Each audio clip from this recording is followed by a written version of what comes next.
Good afternoon or good evening, depending on where you are.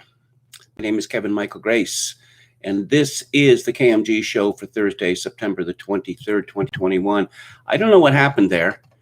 I just refreshed the page and suddenly it's working. I'll just say hello to the chat. Thanks for sticking around. Hello to Quachalango.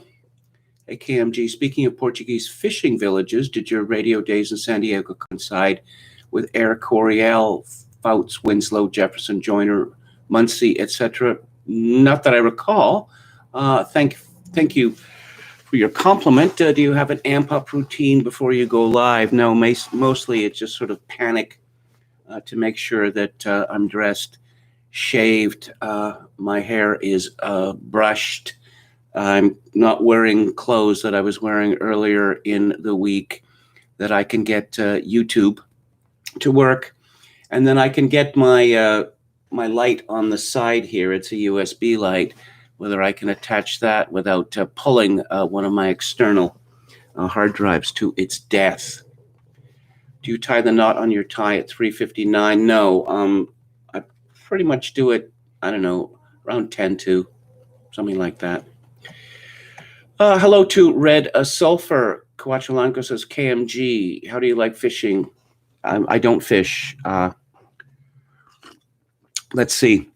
My father decided when I was in high school that he was going to take me fishing on Sunday mornings, which involved me getting up at, I don't know, 4:30, which I didn't like. We'd go out to Horseshoe Bay, putter around in a boat for several hours, never caught anything. I think the last time I may have fished or tried to fish was when my uncle owned half of a chalet at Whistler.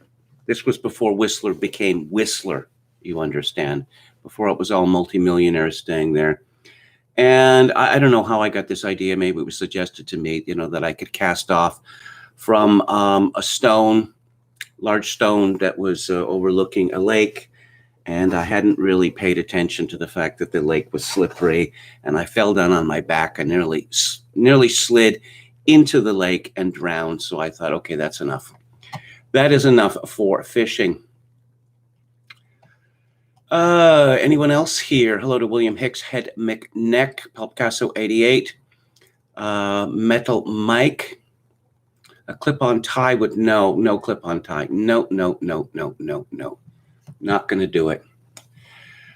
So let's talk about intersectionality. Why do I want to talk about intersectionality? Because I've been predicting for some years that intersectionality is not only the war of all against all, it will be the death of the left. And we are seeing that. And according to Kat Rosenfield at Unheard, it is the death of feminism. She has a piece at Unheard called How Feminism Ate Itself. The call for intersectionality was the beginning of the movement's end. Just in case there are people listening who don't know, intersectionality is kind of a collection of goodness points based on how many minority states you occupy at the same time. For instance, woman, non-white woman, lesbian woman, or just alphabet people, woman, or maybe not a woman, non-binary, immigrant, disabled, or whatever they call them these days. You see where I'm going here. And those people who are more different than the majority, or what still remains the majority, they are the golden ones. They are the anointed. And over the last 10, 15 years since intersectionality became such a big thing, they have tried to shout down everyone else with tremendous success. In any event, Rosenfield begins, more than anything else, the social justice landscape is defined by one alchemical process.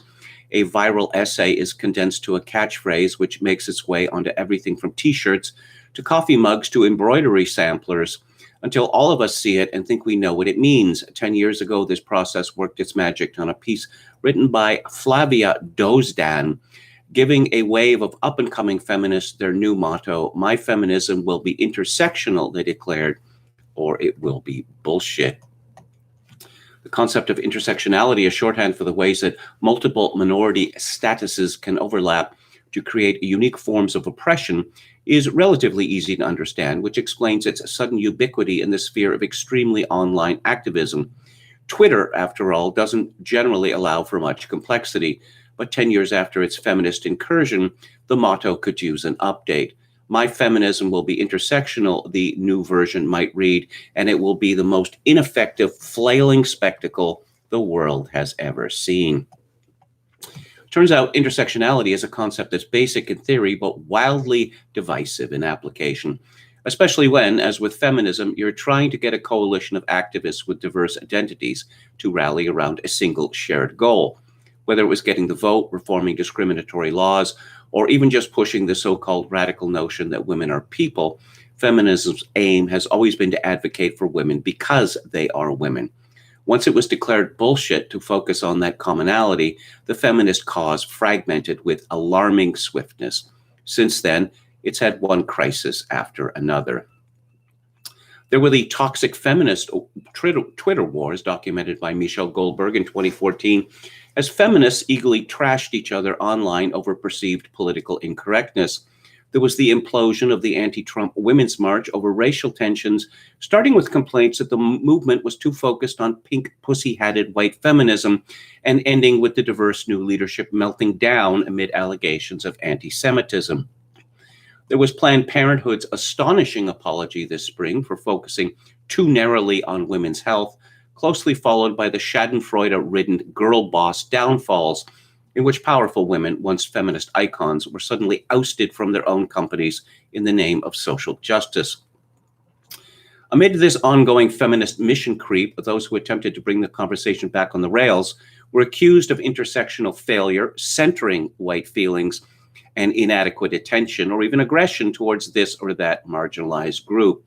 The resulting chaos, apathy, and infighting caused the movement to basically stop moving, unless you count the numerous think pieces and half-dozen books devoted to the newfound scourge of so-called white feminism. Well, it's not really that newfound, because as I've mentioned previously, white feminists have been attacked ferociously in my country and in the United States for, well, decades now. And I talked previously about the downfall of June Callwood, a legendary Canadian journalist who was one of the founders of battered women's shelters, rape relief centers, and the like, who basically was forced to take part in a struggle session with various Black women in Toronto, where she was told essentially that she was worthless because she was white. Rosenfield continues, against this stagnant backdrop, Julie Bindle's new book, Feminism for Women, promises to breathe life back into the movement. As feminists, the veteran activist writes in her introduction, we are sick of the differences between women being rammed down our throats and used to divide us. Her book aims to save the cause by reviving the sisterhood and giving feminists permission to recommit themselves to fighting for the rights of women, full stop. Feminism, she writes, has to refocus so that women are the center of the movement. Of course, this is very problematic, as the kids like to say, in an age when such an august academic figure as Judith Butler says that to say that there is something called women is fascist. And she actually used that word. It is remarkable to me and rather amusing that after hearing decades of women, a bunch of people who just became women showed up and said, get out of the way. We're going to tell you what being a woman is like. Oh, yeah, we're going to tell you about the female penis as well. Safe spaces? No. Any space that rejects us, including women's prisons and rape crisis centers, well, is, fascist. And TERFs are fascist. Punch a TERF. We're still hearing that on Twitter and elsewhere on social media. But in any event, Rosenfield continues, in a feminist culture dominated by online flame wars, Feminism for Women says that what we need are tangible solutions that will help women move forward to achieve our goal. Bindle takes aim at the rifts within the movement over trans rights, racism, sex work, pornography, and the incursion of men into positions of feminist influence with a radical call for unity. If you felt pushed out of the movement during its intersectional moment, the book's evident goal is to coax you back in. At its best, Feminism for Women is a righteous expression of solidarity with women, by women, for women. Bindle writes with compelling fury about issues like intimate partner violence, corrupt police who make it fraught and difficult for women to report rape, the system set up to privilege abusers over victims. At its worst, though, all this coaxing becomes overwhelming, and this is never truer than when Bindle turns her focus to men and the women who love them. This is not to say that Bindle's identity as a lesbian precludes her from talking to and about heterosexual women. Doesn't help. Indeed, the notion of identity as the be-all, end-all litmus test for determining who does and doesn't get to speak on a given topic is just the sort of nonsense that this book rightly pushes against. But having established herself as a person who finds the desirability of men incomprehensible, Bindle could perhaps approach the topic with a bit more humility, and to avoid, say, doubling down on insisting that women who enjoy kinky sex are suffering from false consciousness, or that a substantial number of straight women are simply deluded by patriarchy into imagining that they desire men. Feminism for Women delves at length into the concept of compulsory sexuality, with Bindle roundly asserting that if patriarchy were to be defeated, there would be a significantly higher number of women who choose to be lesbians. I suspect that Bindle is probably wrong about this. Hetero-pessimism is already trendy among millennial and younger women. In 2019, BuzzFeed even suggested that straight relationships might be a doomed project, however passé. The new wave of feminists earnestly and publicly insist that they would choose to be lesbians if only they could escape the siren song of their pesky, innate heterosexual orientation. But the movement they lament is not theirs. I don't know whether Rosenfield knows this, but Betty Friedan, considered one of the founders of modern feminism, had to undergo her own struggle session when she pointed out in the 1970s that feminist movements in the United States seemed to be dominated by lesbians. And Betty Friedan did not think that this was such a good thing because she thought that it was alienating to normal women, but she was forced to grovel. A woman who is centered around lesbianism, like Bindle, is going to have a very tough time for the reason that, it seemed to me a realistic appreciation of homosexuality, both male and female, is that it is very much not the norm. So if you're a lesbian and you see women who aren't interested in other women, they're only interested in men, you would think, well, no, that's normative, but not Julie Bindel. And so Rosenfield concludes the accuracy of Bindle's hypothesis, though, is less interesting than her choice to assert it within the pages of a book that claims in all caps to be for woman.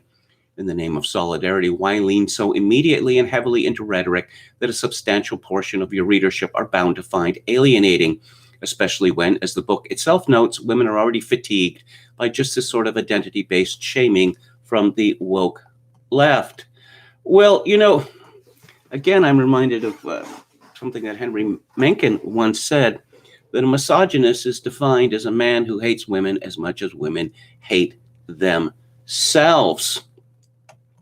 The answer may be that Bindle's book, Rosenfield says, despite its best efforts, is still a product of its time. The intersectional feminist literature of the movement instructs women that they've been hoodwinked into false consciousness by whiteness, false consciousness, that this noxious Marxist term somehow became applied to everything in life, and we're supposed to, nod our heads, false consciousness. Feminism for Women similarly condescends to its readership by replacing whiteness with porn and patriarchy. In both cases, the point is not to find a common cause, it's to fight against a common enemy. This need to rally against a villainist antagonist is endemic to much contemporary activism, which tended to define itself by what it's against rather than what it's for. Notice how the struggle for civil rights has lately rebranded itself as anti-racism. Notice how much activist rhetoric focuses on dismantling and tearing down without any mention of what might be built. Of course, so many of these movements turn into circular firing squads, as some people invariably become more interested in ejecting apostates from within than advocating for change in the wider world. Consider how many more feminists want to defenestrate J.K. Rowling for her perceived transphobia than to set aside their differences in the name of advocating for shared policy goals. Well, there's a problem here that Rosenfield isn't addressing, that when women, not all women, but a lot of women, perhaps most women, who are interested in politics, have an opportunity to latch onto some new thing and to say the old thing is, it's not only passe, it is in fact wicked. And if you are not with me on this new thing, that then you are my enemy, and quite possibly a neo-Nazi, fascist, white supremacist, or whatever. Feminism may be over anyway, not because there's no work left to do, but because the necessary coalition building has become impossible. Well, yes, I would say that. Absolutely true. People like Julie Bindel, who has shown bravery in standing up to the transphobia mob, believes that there's something wrong with women who like to have sex with men and like to have babies with them, particularly those women who decide that, no, I don't want a career. I don't want a cubicle. Don't want an open space office. I want there to be enough money such that I can stay home and look after my children. When that attitude becomes somehow outrageous, then it's clear that feminism had passed its due date at that moment. That you actually hear women who call themselves feminists now, and they've been doing this for quite some time. Diane Francis, the former editor of the Financial Post, was one of these women, going back as far as the 1990s, that women who do not work outside the house are enemies of the economy. They're the enemies of the gross domestic product. Oh, so that's the purpose of women in the world, is to bolster the gross domestic product? Too funny. Let's see. Good riddance feminism, says Texas Feral Hog. Dennis Dale says it doesn't matter that feminism is untenable now. Something broader is taking over. Yes, I'm trying to remember this fellow, Edsel, who writes for the New York Times. He pointed out in one of his Saner essays recently that the number of people in the United States that could be seen as progressive activists or radicals is about 8% of the population. And yet those people who might consider themselves progressives or on the left or democratic socialists or whatever, they have pretty much been forced to buckle under to the 8% of Americans who are literally out of their minds. Quachalango says the 14% who stayed home estimate that 0 to 50% of us did. She sessions, says Dan.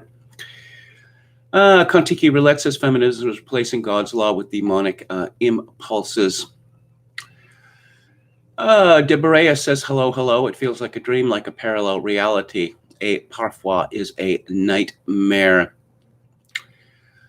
No Sleep Till Breezewood PA says, I love how right-wing race talk is haplogroups and gene thingies, while left-wing race talk is literally invisible enemy voodoo.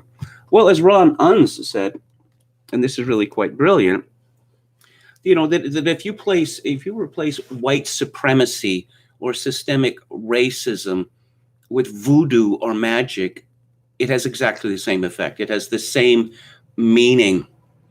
Visionary Companion says Kenneth Minogue's Alien Powers, the pure theory of ideology, a real takedown of the false consciousness wheeze. Quetzalcoatl says you're doing well with one Les, a granddaughter these days. Well, Abigail Schreier, in her recently published book, Irreversible Damage, which is about the, to me, astonishing phenomenon of female-to-male transsexualism, says that amongst the many young women she spoke to, the term lesbian has become a joke, that to them it's just a category on Pornhub. It's become passé. Why would you want to be lesbian when you could be, non-binary or gender liquid, as they said on Barry? Visionary Companion says, it irks me that people who avert their gaze from the real causes pass themselves off as compassionate. The real root cause of their confession and disordered desires are heartbreaking and not to be considered by the faint of heart. Well, I take the view, which is promulgated by Monterey Pacific College, that this really comes down to scale. I mean, it's one thing to rail against the madness of the trans movement, but it's not really, it doesn't avail unless one asks the question, how did people get here? How did a 10-year-old or 12-year-old girl get to the point where, oh, I'm actually a boy? What? You are? When did you decide that? Oh, I've always felt this. No, you haven't. You're lying. I have always felt it, and you're going to have to let me do a whole bunch of things, some of which are actually illegal, or else what? Or else I'm going to kill myself. And when this becomes an actual phenomenon, a trend, this indicates that our society is simply broken. There's no other way to describe it. Dennis Dale says, it's weird. They have no real affinity with us as men. Of course, their experience is entirely female, and you can see that they still interact with other girls as girls. I'm around a few of them now, says Dennis Dale. Okay. We can learn a lot from Thomas More, says No Sleep Till Breezewood. They always wind up looking and dressing like gay men, says Jokin666. Well, a lot of them do. A lot of them, not all of them. But I noticed this decades ago, that it's pretty easy to pick out lesbians because their faces in repose have a male affect, that they are not very mobile. The faces of heterosexual women tend to be very mobile, that they're showing you how they are feeling at that very moment with their facial expressions. And women who just have pretty much purged their facial expressions, well, they're pretty much always lesbians. Look at Rachel Maddow. Look at the before and after pictures of her. Just the difference in the affect of her face. And you can see this with many other celebrity lesbians as well. Okay, just all the female to male trans sounds like the chipmunks. Well, yes, as Abigail Schreier points out, and this is really, well, it's not just tragic, it's criminal. When these unfortunate young women are given the puberty blockers and the like, their development, their physical and mental development stops at that age. So they are permanently immature. I see that that Canadian actor,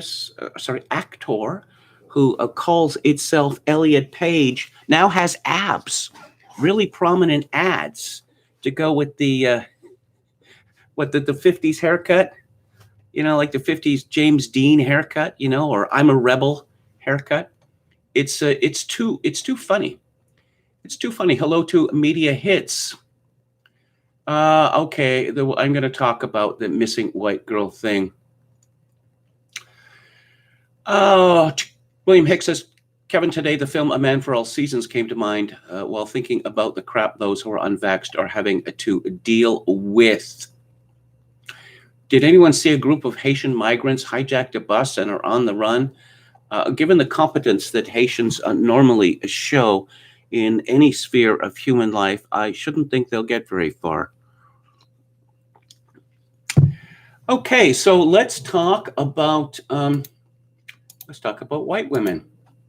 This is from Amanda Prestigiacomo at the Daily Wire.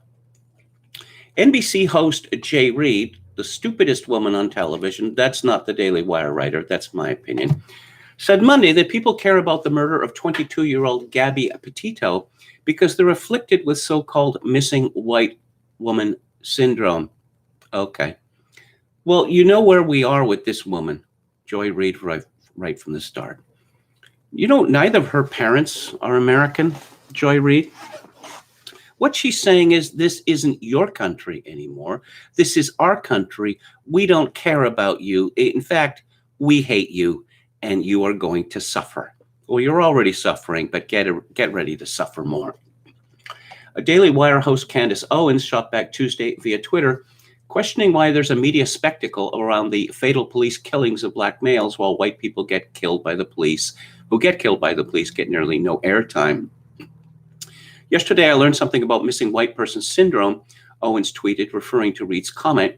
Can someone let me know what syndrome it is that causes us to ignore every white person that is killed by a police officer, but demands that we burn cities around the world to the ground for things like George Floyd? Well, there's a fairly obvious reason why there was so much attention paid to the case of Gabby Petito. First off, because it was a mystery, and people like mysteries. Also, because Gabby Petito seemed like a normal, attractive woman. You see these, it's like the Law and Order syndrome. That, oh yeah, all of the killers on Law and Order are, they're all white people. I saw one where there was a right-wing black person who dressed in Savile Row suits and spoke in this kind of mid-Atlantic accent. That's the murderer rapist. Yeah, that black guy, because he's a traitor. He's guilty of false consciousness. But when you see these endless stories of these thugs being shot by the police, it just gets depressing. It's just the same story over and over again. So something like Gabby Petito comes up, and here's a real life true crime story that seems more interesting than that. I'm quite fond of this website called Unheard, unherd.com. And I've quoted this woman before. Her name is Mary Harrington. And she has a piece called Welcome to Fully Automated Luxury Gnosticism. Is in-person human contact now a luxury good? You might be forgiven for this impression, at least in elite coastal America, after seeing the photos from New York's $30,000 a ticket Met Gala last week. In one already notorious image, Carolyn Maloney, a Democratic representative for New York City, sports a gown that trailed multiple banners bearing the legend Equal Rights for Women. Maloney smiles unmasked at the camera. Behind her stand serried ranks. She uses that phrase, not me. Serried ranks of female serving staff dressed in black and wearing identical black COVID masks. In the earliest days of lockdown, this class inflected freedom from hygiene theater was the preserve only of the ultra-rich. While ordinary people were saying goodbye to dying relatives over Zoom, Kim Kardashian flew her entire feudal entourage to a private island for a birthday party. A year on, those Met Gala images attest that hugging as privilege has now trickled down to the merely upper crust, regular celebrities, politicians, the founders of Black Lives Matter. But at the same time, those benefiting from the new elite right to in-person contact are pushing the opposite for everyone, disembodiment as liberation. This dream has long been in the making. We should greet it with all the enthusiasm we'd muster for a gift-wrapped bouquet of scorpions. This is easier said than done. Pretty much everyone younger than I, born at the fag end of the 70s, has grown up seeing themselves animate a CGR avatar on screen in any one of countless computer games, just as they've grown up conducting much of their social lives online. If this is your normal, it's not a big step to imagine a self that has nothing to do with a physical body. This idea received big-budget cinematic treatment in the 2009 fantasy Avatar, featuring a crippled ex-soldier who gains a new life in a prosthetic body. Perhaps unsurprisingly, the movie was a smash hit, triggering such an outpouring of nerd emotion, it spawned a new insult, Avatards. I'll say this about Avatar. I wish I could remember the person who made this observation. Avatar came out 12 years ago. There's supposed to be 3, 4, 5 sequels, and when are they going to show up? But the movie appears to have risen without trace, to use a phrase first used by Kitty Muggeridge. Does anyone talk about the movie anymore? Does anyone describe wonderful scenes from it? Does anyone quote lines from it? No. No, they don't. I think that this wish, to be non-corporeal, has something to do with the now decades-old insult of men supposedly objectifying women. Well, men do objectify women, and women objectify men. We are all objectified because we all have bodies. We are not just spirit, we are corporeal. But supposedly men were uniquely guilty in objectifying women, as opposed to those women to whom average, plain, or fat men or poorly dressed men are simply invisible. But we're all supposed to pretend that doesn't happen. But back to the essay. But the dream of freeing human consciousness from the human body isn't an internet age invention. Back in the chaos of the first centuries AD, long before Christianity was codified into religious orthodoxy, esoteric sects and strange rites flourished. One such was the body of thought that came to be known as Gnosticism, from gnosis, or knowledge. What survives of their thinking suggests that for Gnostics, the material world was intrinsically evil, and the task of humanity was to escape it. The early Gnostics were scattered by heresy hunters, but their dream of becoming beings of pure spirit lived on, famously via the Cathar sect in southern Europe through the 12th and 14th centuries. The Catholic Church was not keen. In one notorious massacre at Béziers in 1209, the papal legate Arnaud Amari is said to have told his men, "Kill them all, God will know his own." Catharism, or Gnosticism, was popular during the Middle Ages amongst the Bulgars.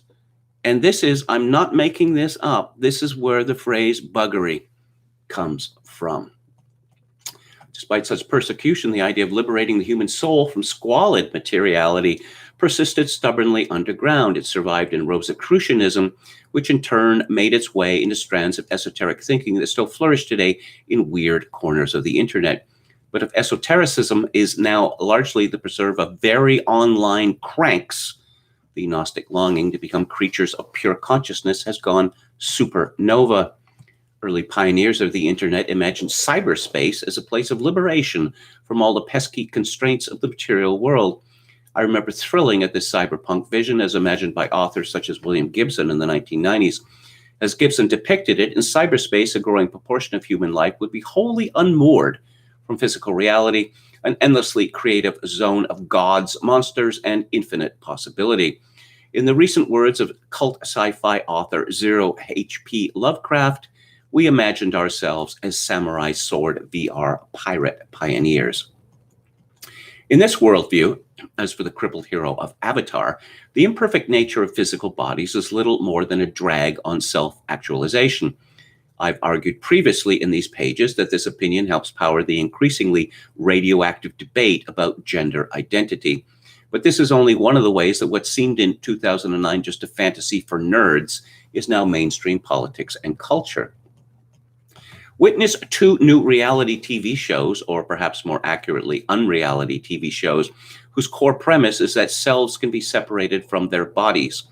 Like The Voice, Fox's new show Alter Ego showcases singing talent over physical hotness. But this comes with a twist. Instead of singing from behind screens, alter ego performers will compete via CGI avatars. This comes hot on the heels of Sexy Beasts, where contestants don elaborate prosthetic makeup before going on a blind date. The conceit is that by concealing their actual faces, their true selves will be better able to shine through. The common factor behind both these shows is the idea that by working a human self, loose from its embodied presence in a physical body, provides ever greater freedom to be our true selves.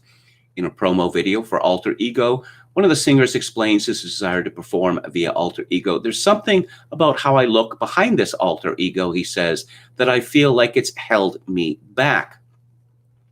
In 2008, Aaron Bastani promised that automation would create a world of superabundance for everyone, leading to a socialist horn of plenty and liberation from work via fully automated luxury communism.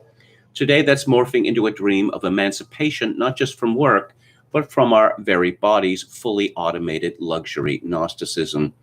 But this dream has a sting in its tail. For many adolescent girls now, what holds them back isn't their bodies, but the impossibility of living up to the image they project online. Reports are emerging of teenagers so dependent on tweaking their selfies with Instagram filters, they become unable to interact with people in person. Well, this has been a trend. This was a trend long before the internet, well, particularly the World Wide Web in 1995. The virtue of selfishness. Why do I have to interact with people that I haven't chosen to interact with? It's just so tiresome. Going to a store, speaking to a clerk, speaking to a bank teller, maybe someone on the street asking you for directions. It's all so tiresome. It's an imposition on my autonomy. And you see, going back decades, say with the rise of dating sites. Let's tick all the boxes, and I want someone who's ticked all the same boxes as me. Well, you wouldn't want any kind of friction in your life, even sort of random friction. It's not enough that the person that you're going to hook up with loves Star Trek, but which flavor of Star Trek? Which one of the many shows? Apparently, this is the sort of thing that people take very seriously now. But even Facebook's own research now shows that life lived through two perfect selfies is toxic for teenage girls.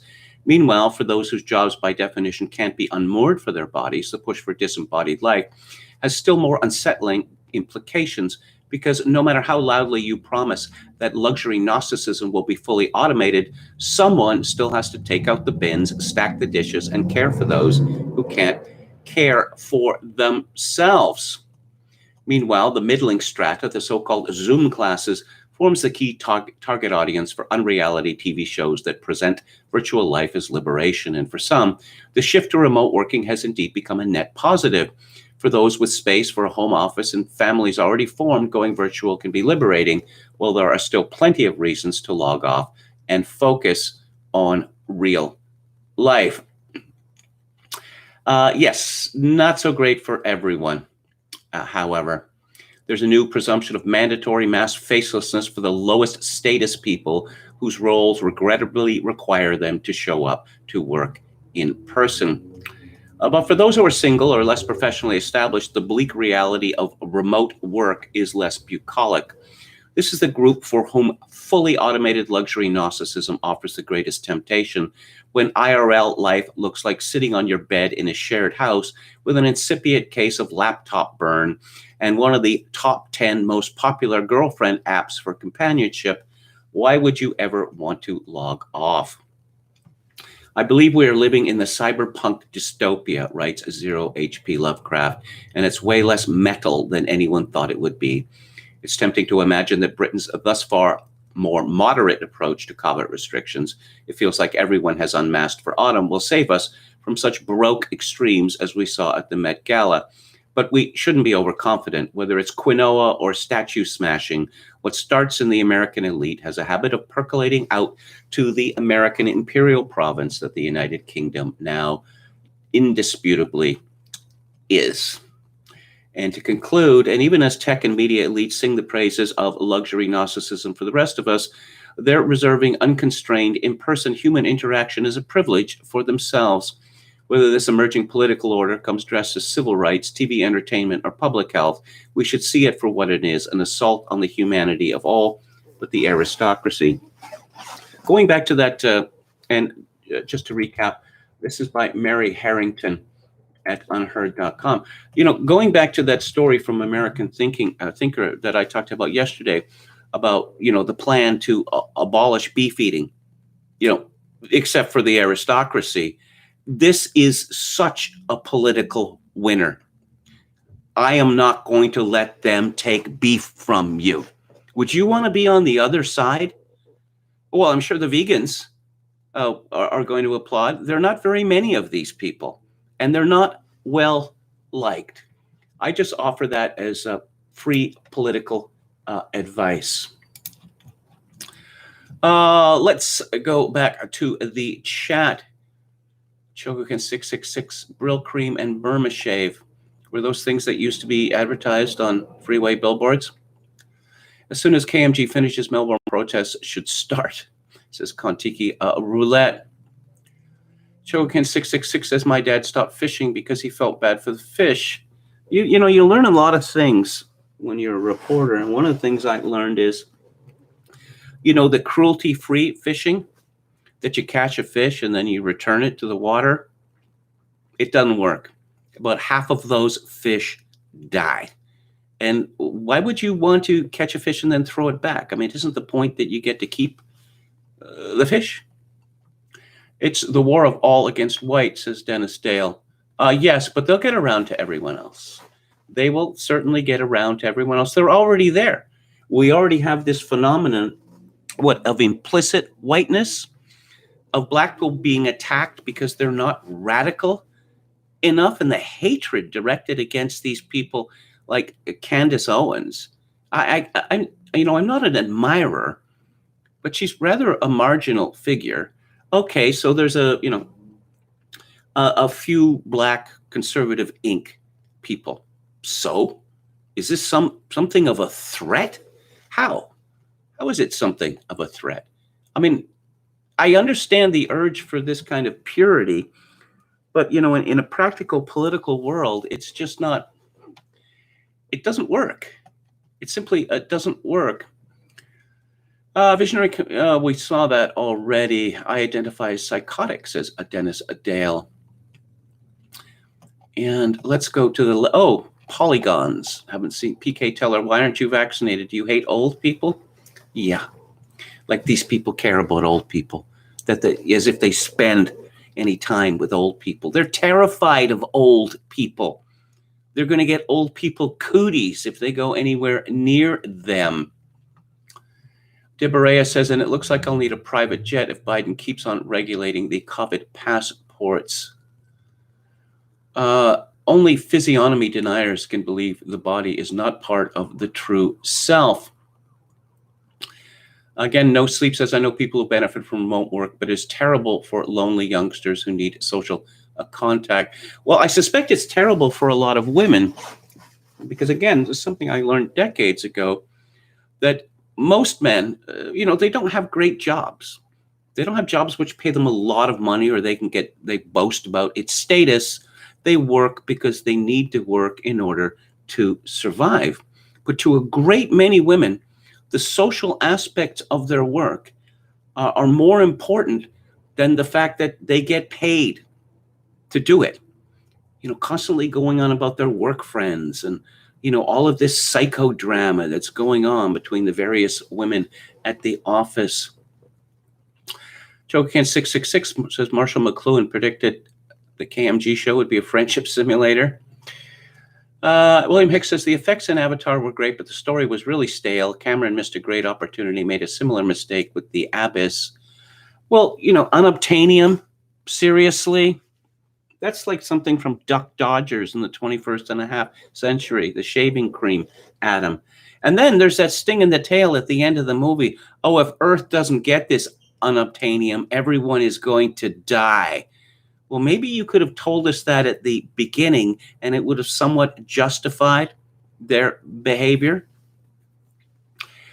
Gandalf White says, don't take away my beef or my bacon. I'm a carnivore to the core. PK Teller says, bad for women because they've gotten so fat the last year and a half. Hello, Lamprey Milt. I liked your writing on real estate and what's happening to it in the United States, and how we're all going to be living in pods or stacked up in tiny boxes like Hong Kong or Vancouver. No Sleep says, yes, Candace started as a doxer, then rebranded as a conservative, then said she wouldn't apologize for social autopsy. She is basically a mercenary who's only loyal if you keep paying. Hello to Divot the Gnome. Did you get my email about Krista Ford? Actually, I did. And let's see. Let me open it here. The YouTube video, Doug Ford's message to y'all. And what is she on a treadmill or something? Government won last night when a minority government just wasting our tax dollars like they absolutely love to do, stripping our freedoms away one day at a time. So just remember to go and thank the liberal when we go down the New World Order. And while we're at it, I might as well start talking about the CV.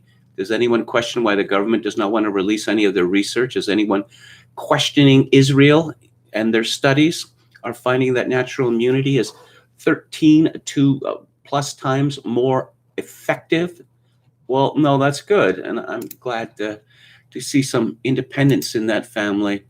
I saw it reported that apparently McKinsey is in charge of Ontario's response to the CV. I've mentioned this fellow before, and you might be wondering why I want to talk about it again, because his existence to me is something of a mystery. He calls himself Tory Lanez, okay? And he's originally a Canadian whose original name was Daystar Shamuel Shua Peterson, or so he claims, or somewhat claims. And he is something in the hip-hop world. And apparently he might be arrested because, as was widely reported, he shot a woman called Megan Thee Stallion, who calls herself a stallion. Obviously, she doesn't know what a stallion is. But just the sort of things that you can say in the hip-hop world and get away with people not saying, well, this guy's such an obvious idiot. This is from Wikipedia. Well, he loves lots of nicknames. Okay. He gave himself a nickname Notorious, which is a reference to the late rapper Notorious B.I.G. Okay, but you're just stealing someone else's name. And adopted into his new moniker, Tory Lanez. At the age of 16, Daystar dropped out of the 10th grade, and he would begin performing songs at the outdoor concerts. He began singing at 17, which he found an interest in. Yes, thank you. Thank you, Wiki writer. Presumably that's why he started singing, because he had an interest in. However, he never received any vocal training. Again, big surprise. This is the best part. Daystar also goes by the name Argentina Fargo. You mean like French Montana? In an interview, he said, when I put foreign and banking together, it's like foreign money. I'm a Canadian dude walking around America. When you look at me, it's like looking at foreign money. So I call myself Argentina Fargo, like foreign money. How many times did this guy have to say that to himself before he convinced that it made any sense or that anyone would be impressed by it? Do you know that there are banks in other countries and other countries have their own kinds of money? I know, mind-blowing, right? This is from Distractify. Tatiana Yomari, facing charges for assaulting a woman as a male celebrity means you're constantly in the spotlight. It's easy to believe that most people would hold the innocent until proven guilty mantra, but social media can easily turn against you, especially when evidence of the alleged crime comes to light, and Tory Lanez has been rightfully feeling the heat for some time. Even though the criminal case against him is ongoing, the Scat MC has become a target on social media since the rapper recently posted a cryptic tweet and wiped his Instagram page clean. Speculation on social media has gone into overdrive. As a result, many fans believe that he is heading behind bars. Yes. On September the 21st, Tory set social media ablaze. That's what it says here, with a cryptic tweet that reads, "It's been real." Okay. In case you've been MIA, Tory Lanez was charged with counts of assault with a semi-automatic firearm and carrying a loaded, unregistered firearm in a vehicle. Yeah, that's one of my favorite things for rappers to be arrested for. Get stopped by the police, and there's a loaded, unregistered firearm in the glove compartment. Stop doing that. It's just stupid. Let's talk about slavery and something that's worse than slavery. Yes, Representative Maxine Waters. She just never disappoints. This is from Caitlin Corral. at the Mail. Maxine Waters said Wednesday that Border Patrol agents riding horses and apparently using whips, they're not whips, people don't know what a bridle is on migrants, is worse than slavery days. Well, Ayanna Pressley called it white supremacist behavior. We're saying to the president and everyone else, you've got to stop this madness, Waters said during a press conference. And I want to know in the first place, who's playing these cowboys to do this work? They've got to be gotten rid of. They've gotten to be stopped. It cannot go on. Let people know that they're trying to take us back to slavery days and worse than that. Yeah, okay. You remember when anti-migrant protests in Europe were compared to the Third Reich and to Hitler? Yes, because from 1939 to 1945, or from 1933 to 1945, there were millions of Jews trying to sneak into Germany. In the same way, this is like slavery days, because Black people live under the horror of white supremacy, systemic racism in the United States, and there are millions of them trying to sneak in. Yes, so it's exactly like slavery. And of course, you knew this was coming. From Kaylee Peterson at the New York Post, use of horses along border in Del Rio, Texas, suspended. Yeah. She called the images horrible and horrific, both horrible and horrific. That would be Jen, not Jennifer Psaki.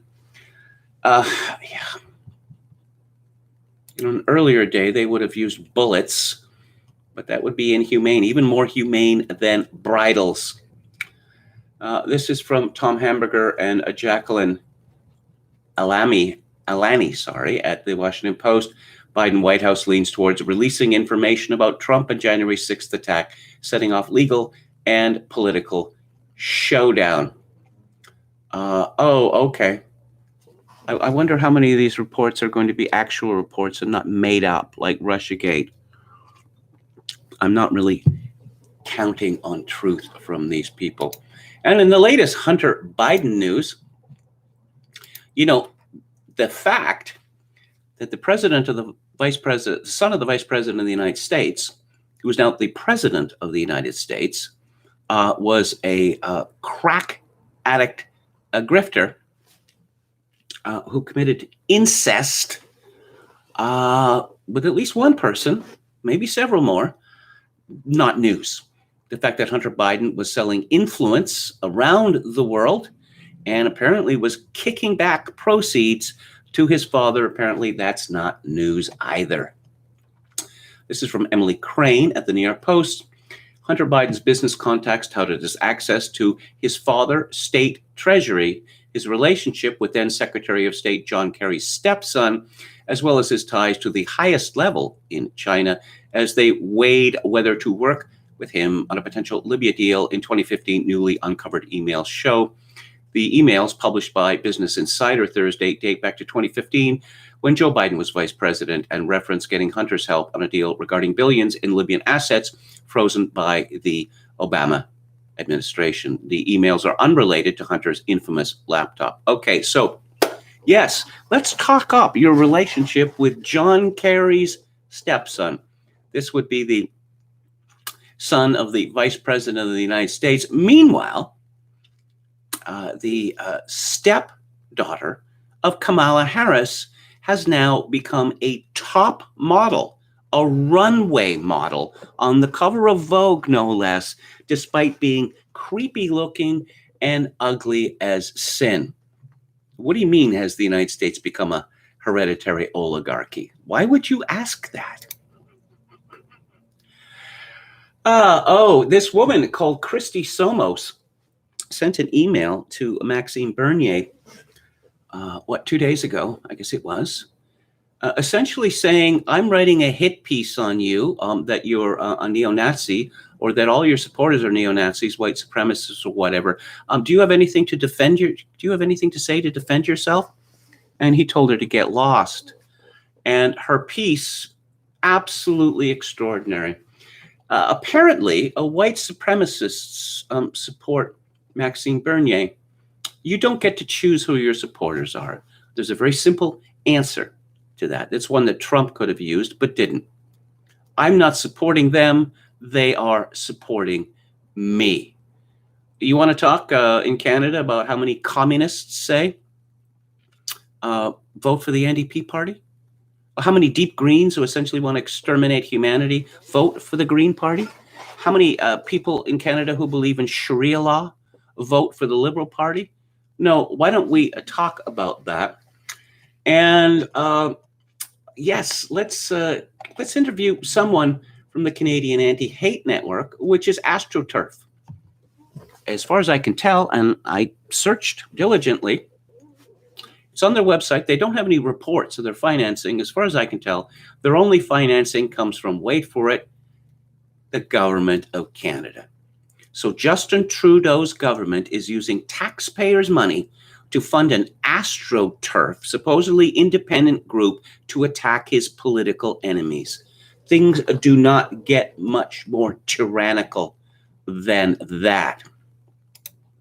It's happened before in Canada, but Brian Mulroney got away with it, so why not try it again? Twitter, this is according to CBC, Twitter restricted Maxime Bernier's account for 12 hours after he urged followers to play dirty with journalists. The offending tweets singled out 3 reporters, calling them idiots and describing their efforts to question him as disgusting smear jobs. Bernier tweeted out their email addresses and encouraged his followers to, quote, play dirty, unquote.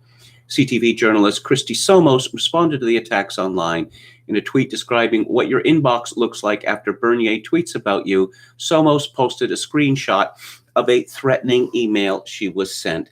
In that email, someone who appears to be a PPC supporter, says that they hope Somos is sexually assaulted and murdered and encourages her to kill herself. Well, Maxime Bernier gets a lot of death threats. It's called a Nazi all the time, but no, please pity the poor reporters. They really think that anyone cares. I'm trying to think of that woman. She was a very big deal in the activist online community. 5 years ago, when she wrote a ridiculous autobiography, and she formed some organization which was supposed to help people who were being attacked for being, progressive and women, and it turns out they didn't really do anything. It was demonstrated, definitively, that she faked a whole bunch of hate messages from herself, and we know that of these messages attacking the black English footballers who failed at the World Championship, 80% of them came from abroad. And okay, so we've heard from the Ford daughter. And now we're going to move on to, very quickly, according to the CBC, and this is shocking news, after Monday's vote, the federal Conservative caucus will be 95% white. White people, don't you just hate them? Boo! And, Michael Corrin, the Judas goat of Canadian politics, is very, very disturbed that apparently some fundamentalist and evangelical Christians support Bernier. Seriously, who gives a toss? Are they allowed to have political opinions? No, apparently not. And my favorite story from the election, and I can't get enough of this, poor Max Fawcett of the National Observer as a case of the SADs. With the next parliament looking like a mirror image of the last one, pundits and politicians from across the partisan spectrum have taken to calling the recent federal election a waste of money. But if you think about the $600 million taxpayers spent on it was bad, wait until you find out how much it cost the NDP, that's the New Democratic Party, which used to be a working class labor party, but is now a faculty club party and has been for years, to end up where it started. After spending upwards of $10 million in 2019 to win 24 seats and 16% of the national vote, Jagmeet Singh's party more than doubled his campaign budget this time to around $24 million. But those extra millions only resulted in one additional seat and an extra 1.7% of the national vote, with both totals coming in well short of what Thomas Mulcair managed in 2015. TikTok ads aren't cheap, apparently. This was the second straight campaign where Singh, rated as the most popular leader in Canada, only to wind up leading his party to a fourth-place finish. But despite his underwhelming track record and his predecessor getting the boot after just one vastly more successful election, Singh's position at the top of the federal NDP's pecking order seems safe for now. Why would that be? Because he's a Sikh, radical Sikh, who of course is a second-generation Canadian. His folks showed up in the 1970s, about 2 years before he was born, and he likes to talk about just how racist, just how systemically racist every aspect of Canada is, and how Canada has been a wicked country since its foundation. In fact, it was conceived in evil. Also, Jagmeet Singh looks like a cartoon villain. Oh, yes, pollsters will tell us that he's the most popular leader in Canada. This is like being, winning the Miss Congeniality contest in a beauty pageant. He is not popular, and he's never going to be popular. And for the second straight election, Jagmeet Singh and the NEP are going to make a huge breakthrough, and ha, ha, ha, ha, ha, ha, ha. I just can't stop laughing. So let's hear from Alex Berenson, whose book Pandemia is coming out in November. This is a pretty sobering column at his Substack called Unreported Truths. 2 predictions, one from a skeptic, the other vaccine-loving conventional wisdom. Only one can be right. Let's check back in 6 months. Call it a natural experiment. For 18 months, COVID has made fools of anyone who dares to predict its course. Neil Ferguson of Imperial College managed to be completely wrong in both directions in barely a week in March 2020, keeping his perfect record of failure intact. I've been wrong too, Berenson admits, as the blue checks on Twitter never tired of reminding me we've all been wrong. The future is hard to predict. But when it comes to vaccines, the stakes of these predictions are particularly high. If the last 18 months have proven anything, it's that virus gonna virus. Our interventions may marginally change the course of the epidemic for better or worse, but over time, everyone will be exposed to COVID. The vaccines change that equation. Vaccines, particularly the mRNA and DNA/AAV vaccines, are not masks or social distancing. They aren't feel-good but useless interventions. They are incredibly powerful biological tools, even if our public health authorities have spent the last year portraying them as simple and largely risk-free. And they don't just work on us. They have the power to drive the evolution of the SARS-CoV-2. A perfect or sterilizing vaccine would all but eliminate the coronavirus in the wild. The virus would not have enough chances to reproduce to escape the vaccine's power to stimulate our immune systems. This power is why we don't have to reformulate most other vaccines regularly. But like flu vaccines, the coronavirus vaccines are the opposite of sterilizing. They are leaky. They do not keep vaccinated people from being infected or passing SARS-CoV-2 to other people. And along the way, they drive the virus to mutate away from the protection they offer. This problem is particularly serious for the mRNA COVID vaccines, which cause the immune system to be focused not just on the spike protein, but one particular part of the spike protein, the receptor binding domain. And the reference there is to an article, a paper in Science magazine. At its most dangerous, this process may result in antibody-dependent enhancement. ADE occurs when a virus mutates so that vaccine-generated antibodies actually help it attach to its targets on our cells. ADE is fortunately infrequent. For it to occur, the virus must change shape in a very specific way, so most mutations will not drive it. But even if full-blown ADE does not occur, vaccines will exert selective pressure on viruses to mutate against them. For example, studies have shown that the Delta variant replicates more rapidly than other SARS-CoV-2 variants for reasons scientists still do not completely understand. Speed of replication may be a particular advantage for a virus trying to defeat a vaccinated population, since vaccines are designed to give the immune system a head start on finding and defeating pathogens. The broader issue is this. Our immune systems are engaged in an incredibly complex race with viruses and other pathogens. The effect of leaky vaccines can make the outcome of that race even harder to understand, much less predict. But we know for certain that worldwide mass vaccination campaigns in 2021 have coincided with the rise of the Delta variant, which has nearly completely replaced all other SARS-CoV-2 variants. The Delta variant does not seem to be more dangerous than other variants, notwithstanding anecdotal evidence from the United States about young people dying. The hard data from Britain and Israel does not show higher mortality rates, but it does appear to be more transmissible, which all by itself can cause problems for healthcare systems. So what's next? Berenson continues.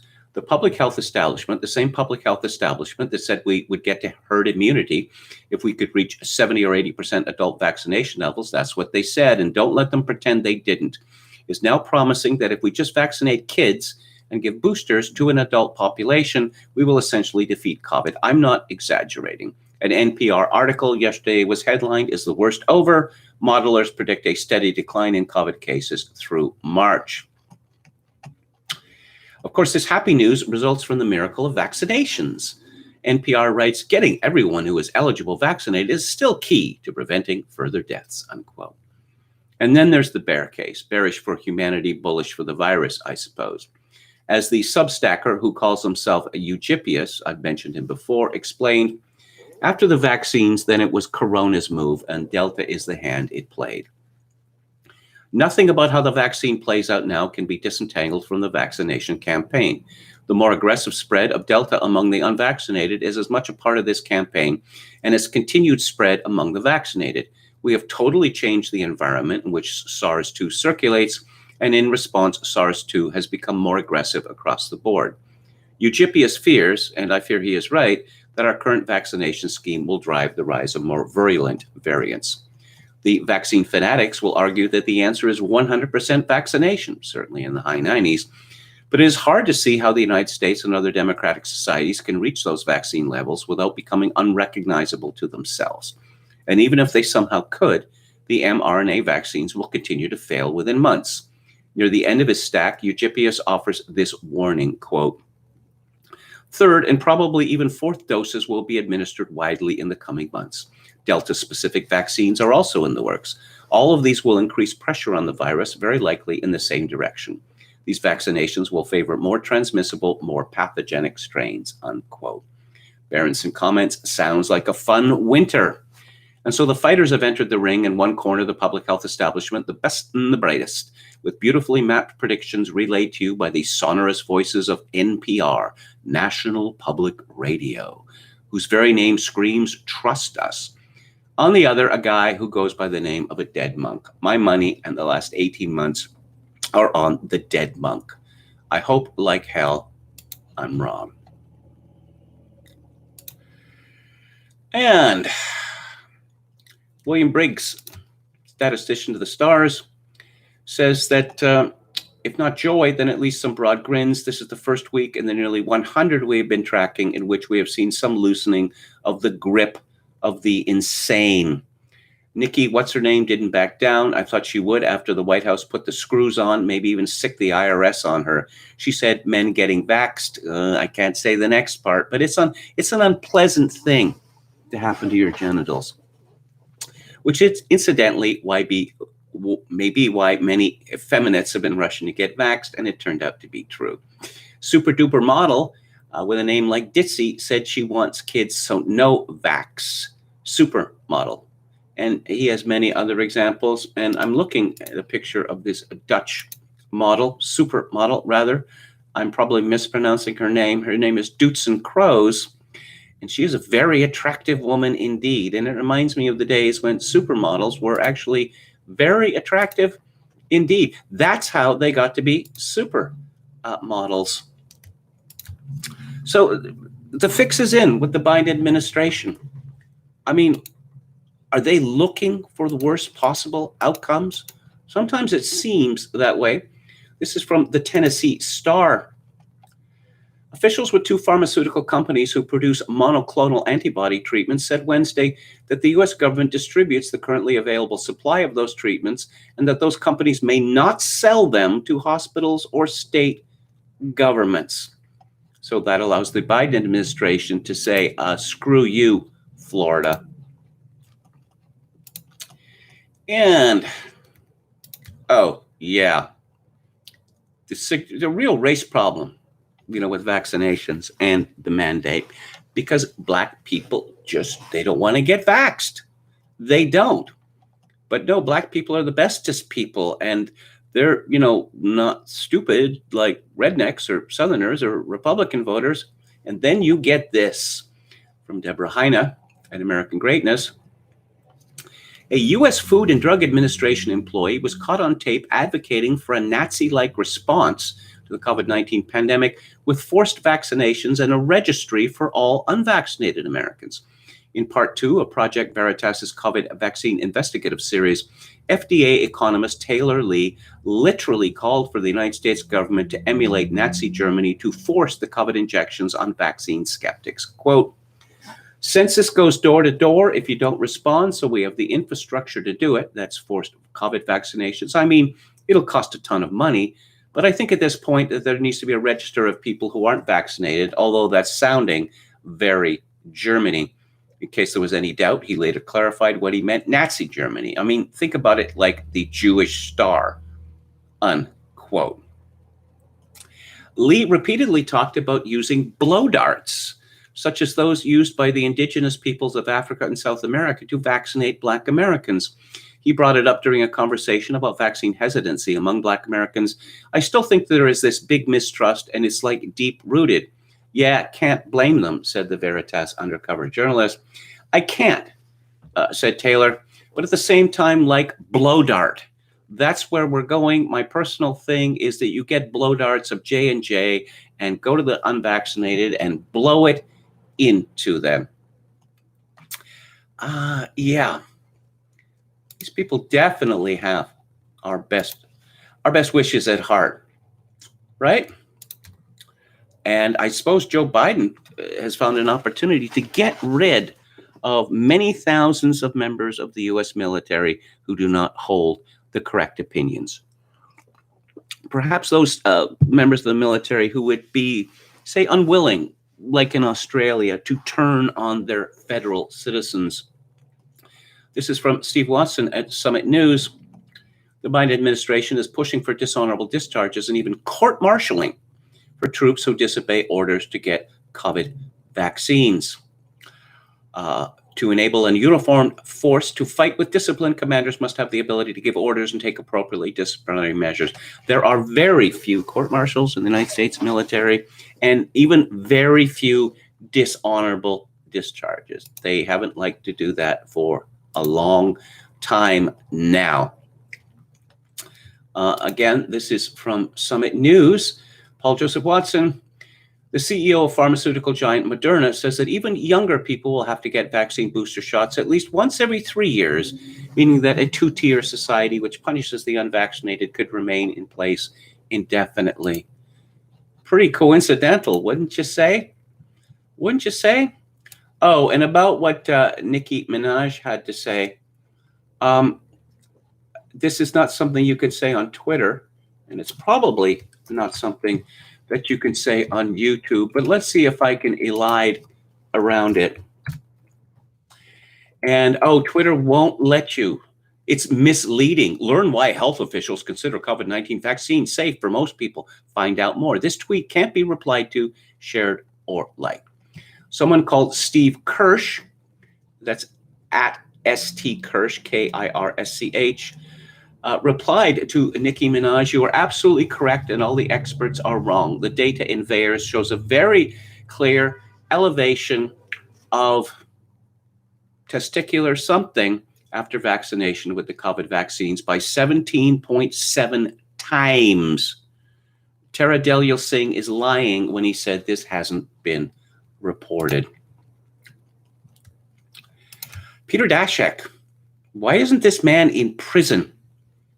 I'm going to be talking in a few minutes about a movie about a mad scientist. Well, we got plenty of mad scientists now.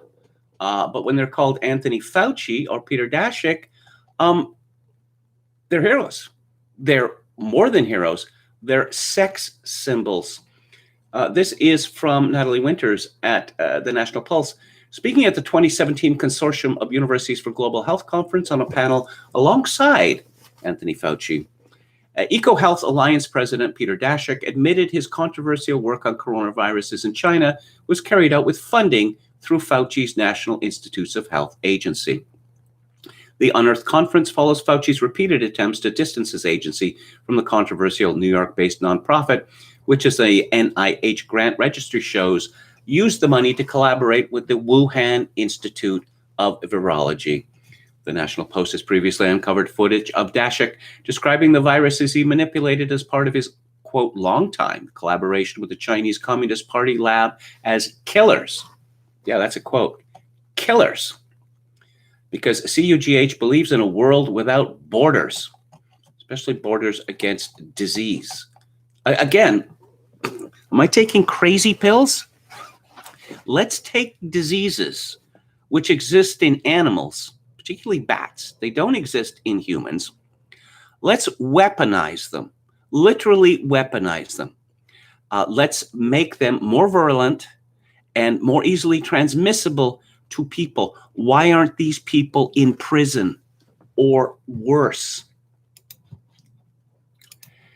And, oh, yes, this is from Gab. Germany wants to force Gab to censor. It's not happening. Yes, apparently misinformation. And who gets to decide what is misinformation? Why, that would be the German government, which is slipping into bad old habits. And a hilarious article from CNN by a woman called, hang on here, come on, hurry up. Allison, with 2 L's, Morrow.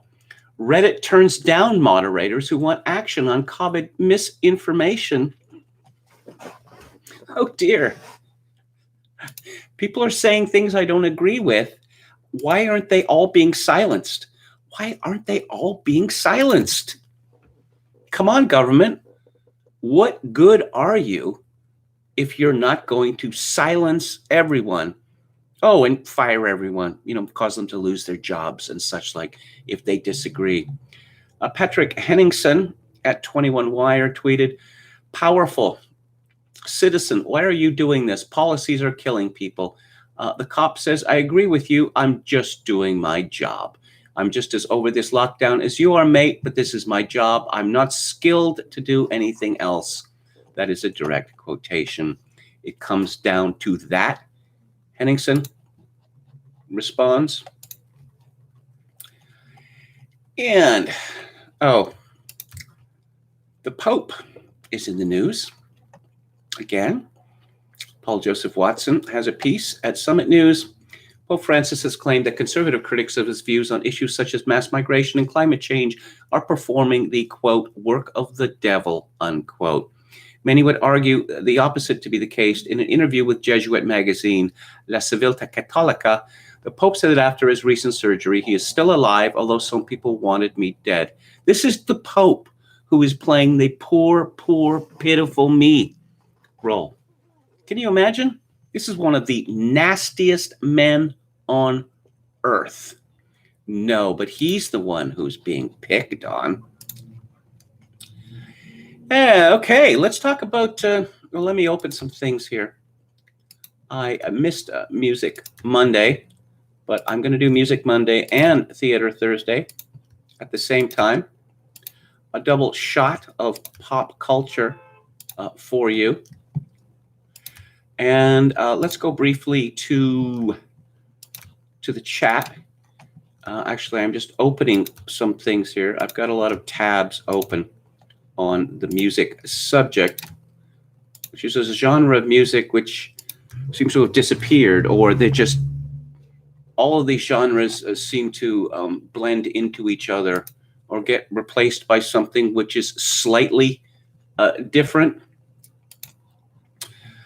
Gulch would be the next Palestine, says Brandon Smith. I don't know what that means. Millennial doctors is all that's left in hospitals, says Abreus. Blue Lives Matter, says Divot the Known.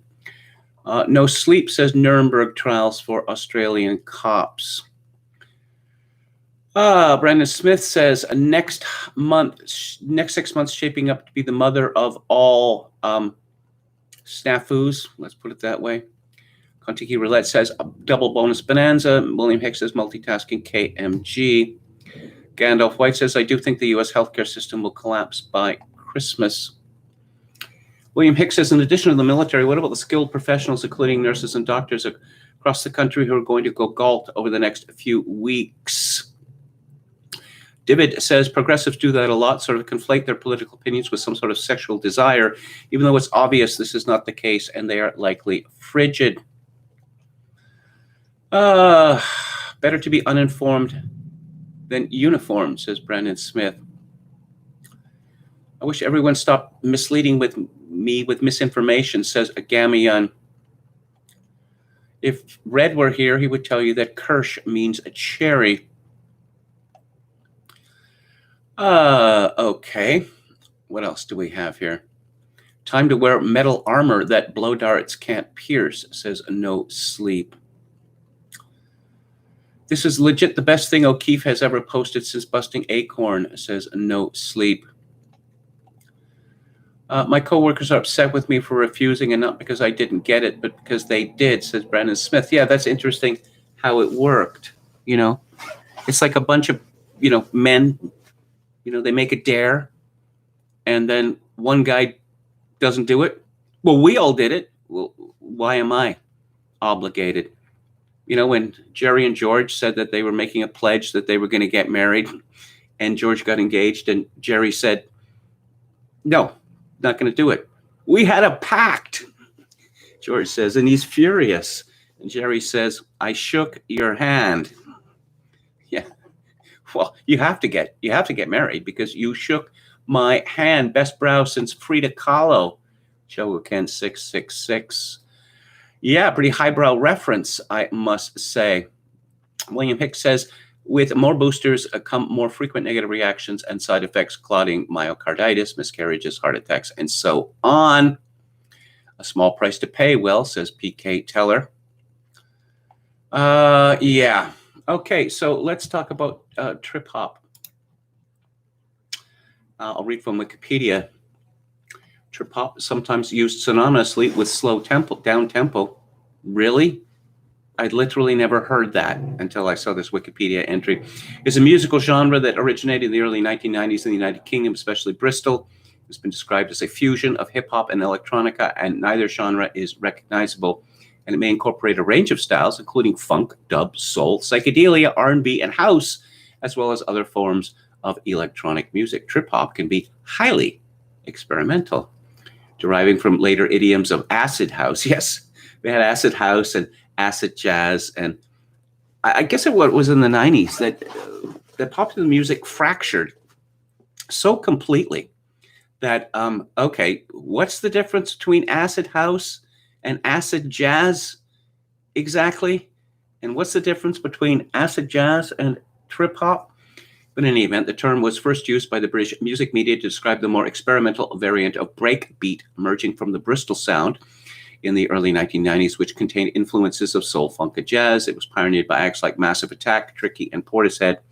Trip hop achieved commercial success in the 1990s and is described as Europe's alternative choice in the second half of the 90s. Yes, so it was popular for 5 years. I'm still quite fond of it, actually. Common musical aesthetics include a bass-heavy drum beat, often providing the slowed-down breakbeat sample similar to standard 1990s hip-hop beats, giving the genre a more psychedelic and mainstream feel. Vocals in trip-hop are often female, and female characteristics of various singing styles, including R&B, jazz, and rock. Yeah, well, I would say that one of the things that distinguishes trip-hop is that there's generally, most of the time, actual singing on it now, which is not all that popular anymore.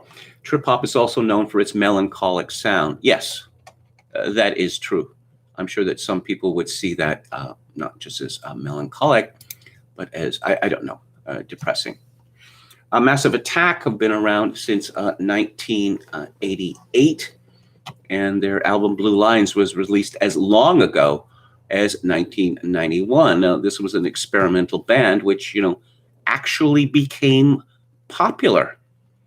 And I would say that the 1990s was a decade in popular music of experimentation. There's still experimentation in popular music, but experimental music is not very popular anymore. I suppose it's mimesis. People want to listen to what everyone is listening to, or alternatively, again, this breakdown of the mass audience where we have 500 different musical genres. No, I don't like acid house. I like acid jazz. Oh, well, yes, I can see what a radical distinction that is. Massive Attack are from Bristol, and Bristol was famously England's most black city, which explains why so many of the trip hoppers and others came from Bristol. Nina Cherry, of course, is associated with Massive Attack. A lot of these bands, Air was another band, not exactly trip hop, but let's bring in some guest vocalists, and not guest vocalists in a, look who we have here. I'd say, one of the things that distinguished trip hop was the vocalists actually serving the song instead of them being there for merely star power. Tracy Thorn, who Everything But the Girl sang on Protection. And Protection is one of the names of the tracks on it. And it has a particularly outstanding video by Michel Gondry. And Karma Coma has a particularly outstanding video as well. Not by Michel Gondry, but by Jonathan, golly, I've forgotten his name, but never mind that. There was something very, enticing that I found about Massive Attack and trip hop. Well, it's sort of a lack of, hostility, I suppose that one could say. Nellie Hooper is all over so many of these bands. The Wild Bunch from Bristol, he worked with Sinead O'Connor, Björk, Sneaker Pimps. He's also worked with Madonna, Smashing Pumpkins, U2, and Garbage. I suppose he was, for a period of between 5 and 10 years, he was the producer that bands would be looking for, music which was popular, but also the critics liked it. As Jonathan Glazer is the name of the video director and feature film director, Sexy Beast, and others. Various people have gone in and out of Massive Attack. 1997, they had a huge hit with a album called Mezzanine, or Mezzanine, as they say in England. A lot of things you see with these trip hop bands is they listen to a wider range of music growing up than the hip hoppers. A lot of people, it's not true always of the hip hoppers, but typically that's what they listen to. They started listening to it as teenagers or preteens, and that's pretty much all that they've listened to, which explains to me why so much of it sounds the same, although others will disagree.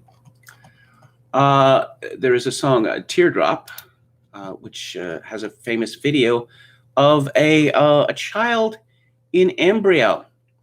And I'm rather surprised that it didn't become controversial for that reason, because, I suppose now it would be considered to be an anti-abortion video.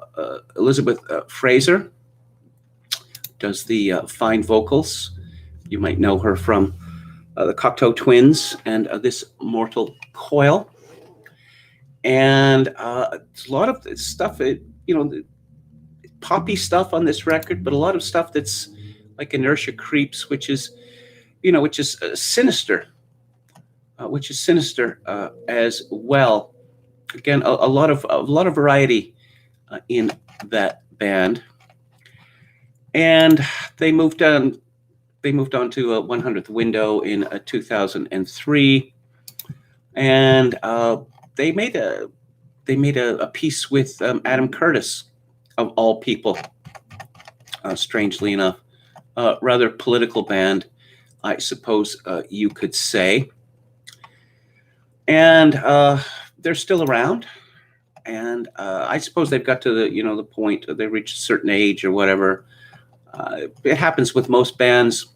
They have hits, and again, they reach a certain age, and their records, no matter how good they are, they're not going to be hits.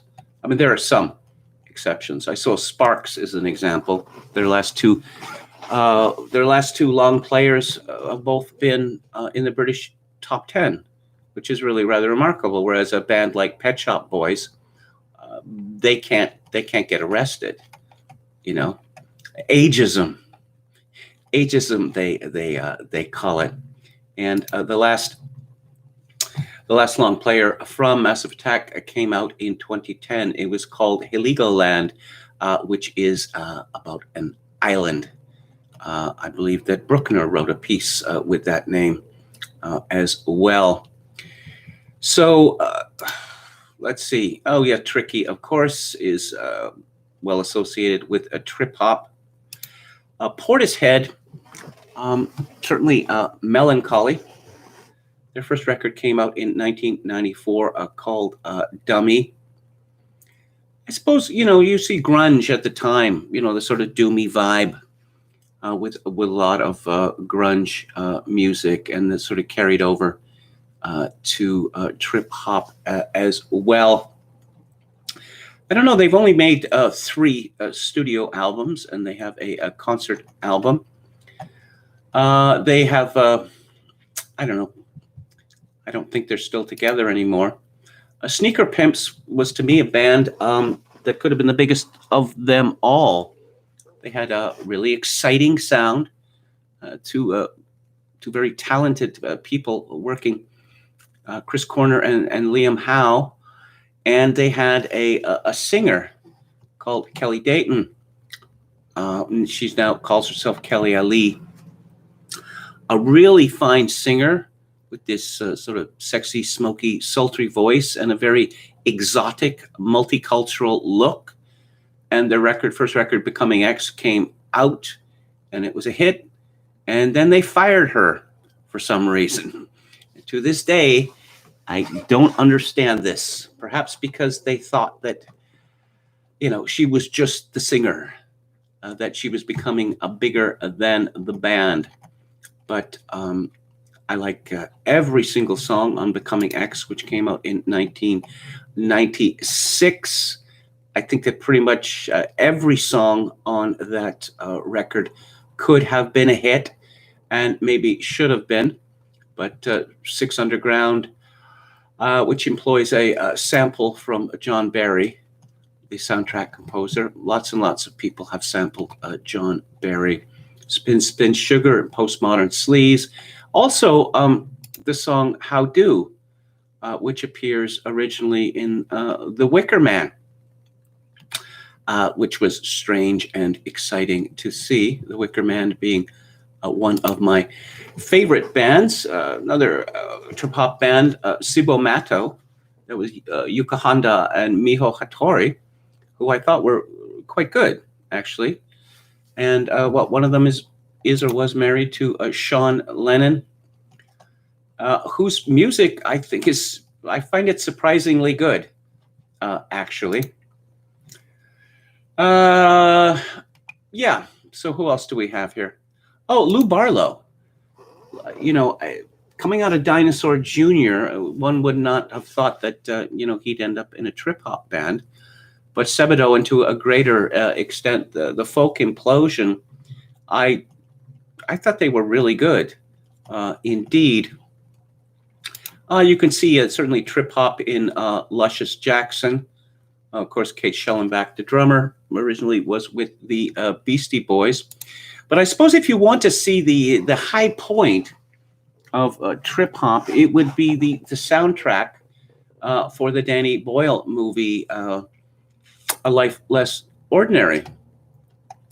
And you've got Beck on there with a Dead Weight, which is more Brazilian, but you can see the trip hop there. Love Is Here by Luscious Jackson, which is quite good. Velvet Divorce by the Sneaker Pimps, which is an original song that's not on Becoming X. Folk Implosion with Kingdom of Lies. And this movie was supposed to be a big hit. You know, it had Ewan Cameron in it, and it was not a big hit. Perhaps it was the failure of that movie that rather doomed trip hop. Of course, it's still around. You can hear it. You can hear it in Beck, particularly. Let's see, the record that he made in 2008, Modern Guilt. Particularly the final song on that, Volcano, which is, I suppose you could call that a pretty gloomy song. It's based on a true story. It's about a woman who jumped into a volcano because, a Japanese woman, of course, because she wanted to be in the womb of the world. So let's move on. So just to sum up, I really like trip hop, and I still listen to it a lot. And I'm rather mystified as to why it just sort of flared and then just disappeared. But let's talk about German expressionism now. And I suppose in a way it's kind of difficult to talk about Robert Wiener's The Cabinet of Dr. Caligari, because if one looks at movies made in the first 10 to 20 years of feature films, 10 to 15 years, in fact, of feature films, it would be difficult to think of a movie as influential as The Cabinet of Dr. Caligari. I suppose, Birth of a Nation and also Sunrise, which of course is also a German expressionist film, which came out in 1927, which was made by Friedrich Murnau, who is, probably the greatest exponent of the German expressionist movement. But there are many, many films that they call lost films. That is to say, there's no evidence. We know that they were made. We know that they were shown, but there's no surviving prints of them, or that they're only partially available. Murnau's Four Devils is an example of this. I suppose one of the reasons for that is that the movies were considered to be disposable. I mean, there were people like D.W. Griffith, obviously was working towards making the movies into an art form, but this was very much a minority opinion. And of course, there was no such thing as a VHS or DVD or Blu-ray in those days. You had repertory theaters. I suppose they came later, that a movie would play in the theaters, and sometimes it would play, 6 months a year, and then that was it. There was not much chance of ever seeing it again. But just to give you an idea of, how much care is put into the reproduction of these ancient movies, and of course, it's amazing to think that Caligari is now 101 years old. This is from the beginning of the Masters of Cinema Blu-ray. The 4K restoration was undertaken by the Friedrich Wilhelm Murnau Stiftung in Wiesbaden from the original camera negative held at the Bundesarchiv Film Archive in Berlin. The first reel of the camera negative is missing and was reconstituted using alternate sources. Jump cuts and missing frames and 67 shots were reinserted from multiple prints. An original German release print does not exist. The basis for the color tinting were 2 nitrate prints from Latin America, which represent the earliest surviving prints of the film, now stored at the Filmmuseum Düsseldorf and the Cineteca di Bologna. So this was a big project, and it is common in projects of this sort that you're never going to find a completed print, or even a film negative, so you have to find elements, and often these elements are found all over the world, even in a Norwegian insane asylum in a famous example. The intertitles were created from the flash titles in the camera negative in a 16mm print from 1935 from the Deutsche Kinematik Museum für Film und Fernsehen in Berlin. The digital image restoration was carried about l'Immaginaire ritrovata Film Conservation and Restoration in Bologna. The version of this to get, if you can, unfortunately, it is a locked version. It's the European region 2, and it is by Masters of Cinema. The Kino version, which is available in America and Canada, well, I mean, that will play on Blu-ray players, but the presentation is not as good, and the extras are not as good. Anything made by Masters of Cinema is really top rank. I haven't mentioned that this is a silent film, and well, there are conventions that go with that. And one of the conventions is melodrama. And I would think that a lot of people in my audience today, they would burst out laughing were they to watch The Cabinet of Dr. Caligari, because you are getting big performances from the actors. And one of the reasons you're getting big performances from the actors is because you can't hear them speak. Film acting became much subtler for the most part after sound was introduced, but it's arguable that it became less artistic because in a silent film, all the attention can be the visuals. It's just the visuals. When you have to integrate sound into that, it becomes much trickier. And I'll point out that, of course, you'll need an all regions Blu-ray player if you can get the Masters of Cinema edition. Actually, it is a dual format edition. So if you're content to watch it in DVD players can be easily programmed using your remote so that they will play DVDs from anywhere in the world. Unfortunately, the motion picture cartel was allowed to get away with the outrageous restraint of trade that they have with both DVDs and Blu-ray, although I note that Australia, which is a country which is, on the other side of the world and not very many people live in it, it is difficult to get. There's not very many DVDs and Blu-rays produced for the Australian market, so the government passed a law such that all Blu-ray and DVD players sold in that country must be all regions, which is a law that every government in the world should sell. This movie is considered by some to be the first great example of German expressionism. You can regard German expressionism as a reaction against romanticism, which had pretty well exhausted itself by circa 1900.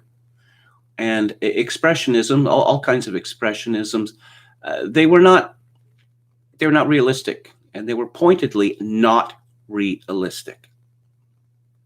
That they aimed not so much to shock, but to grab people's attention with the use of visuals that were, well, unusual, to say the least. For instance, no right angles. You don't see any right angles. And you see rooms, floors that are curving and things turning in every direction, and strange shadows, markings on the wall, and a very hyper intense makeup in the actors. Now, one of the reasons that it's difficult to talk about The Cabinet of Dr. Caligari, which is it's a horror film, you could call it psychological horror film, is because it was made in Germany in 1920. And because of its subsequent fame and influence, consideration of this film is lashed at the mast, as it were, to, well, the Nazis. Because when the Nazis took over in 1933, all of the expressionist geniuses were condemned to leave Germany. And Wiener was one, Fritz Lang was another. Murnau had left Germany for America in the late 1920s, but there were many, many others who left, and it's rather killed off expressionism in Germany, which, of course, the Nazis thought to be decadent. They loved big romantic blockbusters in Nazi Germany. I can't say that I don't know that I've ever seen any of these films, and one of the reasons is that I'm not talking about Nazi, propaganda tracts on film. I'm just talking about the type of ordinary movies that were made. They're very difficult to get a hold of, I suppose, for an obvious reason. But it seems to me strange that an actual, period in German cinema, which produced hundreds of films, has been written out of history.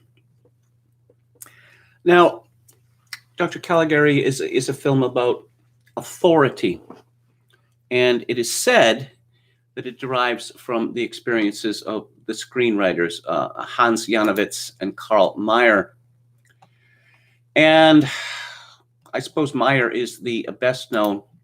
He co-wrote many famous screenplays, including Danton, and he on Der letzte Man, The Last Laugh, Tartuffe, Sunrise. These are all from Haunted Castle. Four Devils. These are all from Murnau. And so, authority. This film was made 2 years after the First World War, and one must keep in mind what a shock this was, particularly in Europe, because it was the first total war. Before then, I suppose one could talk about the 30 Years' War as a total war, but the 30 Years' War sort of waxed and waned, whereas World War I was total from the start, and it was also total in the sense that it was the first war where machine guns were ubiquitous. So war simply became a slaughter, an endless slaughter. A great many critics, again, that they lash Caligari to the mast of the horror of Nazism. But in Germany in 1920, World War I and what happened afterwards was horrifying enough that Germany and France and Britain, they were turned into Russia, they were turned into war machines. Essentially, the only purpose for these countries was to make war, to kill people, to invade, to destroy things, which was pretty shocking, as you can imagine. The movie is about two men, and especially one man, who are in love with the same woman. This is rather early film cliche, well, she'll have to choose one of us, but we'll always remain friends. This ménage à trois that you see in a great many of the films made in the 20s and 30s. Now, again, I don't want to dwell on this, but I suppose I have to. Caligari became so influential, so praised, that the saying that success has 1,000 fathers, but defeat is an orphan. Yes, all of the people involved in this film claimed credit for crucial elements of it, and including Fritz Lang, for instance. Fritz Lang was one of the greatest filmmakers. He was also a notorious liar. And many of the myths about this film have been exploded, actually. And of course, there's the tremendous controversy of the framing narrative in it and the twist ending. Some people like the twist ending. Other people do not like the twist ending. Other people are infuriated by the ending because you could look at it as invalidating everything that in fact had happened in the movie. But it's possible to be ambiguous about this. This is a movie about insanity, the horror of insanity, the horror of being sectioned, as they say in England. And it's about well, it's about a mad scientist, and it's about control. You see this kind of horror in this film based around the idea of, well, psychiatry itself.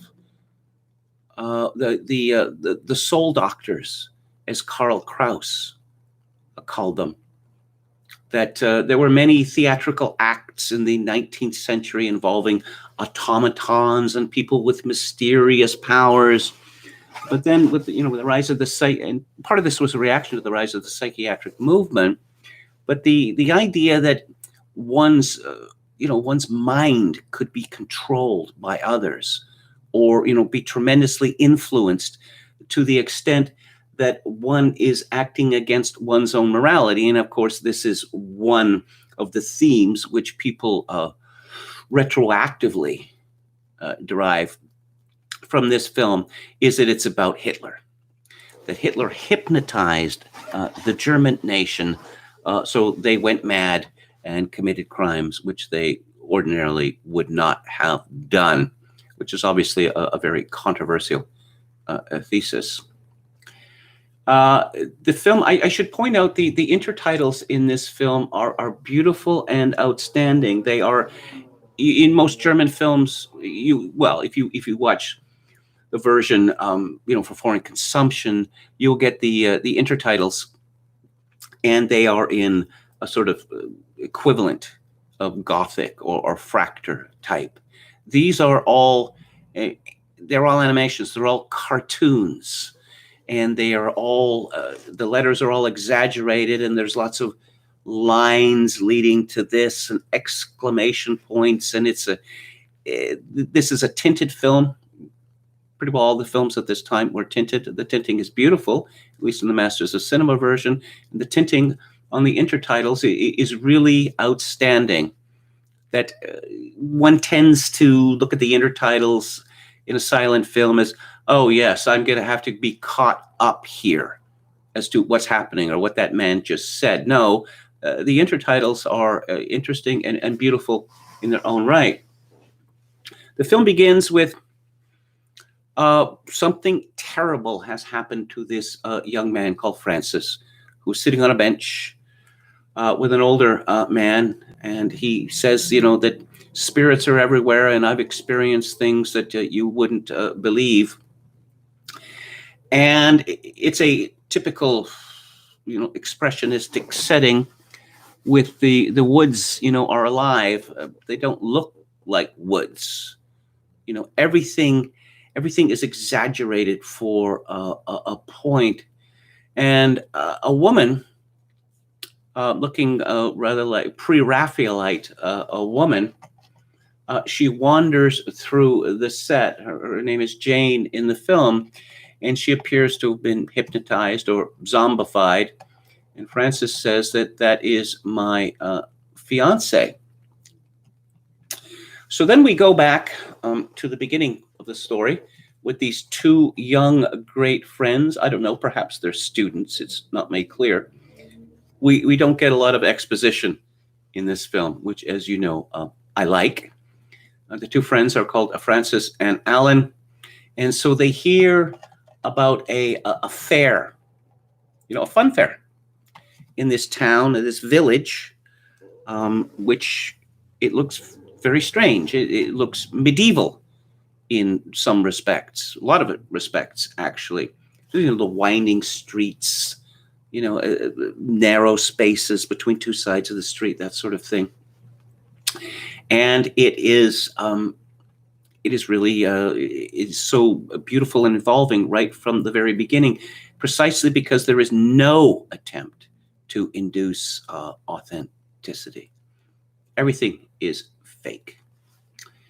So we see the people enjoying the fun fair, and we see very simple, innocent thing. There's an organ grinder with his monkey, and people like the organ grinder, particularly the women, and they give coins.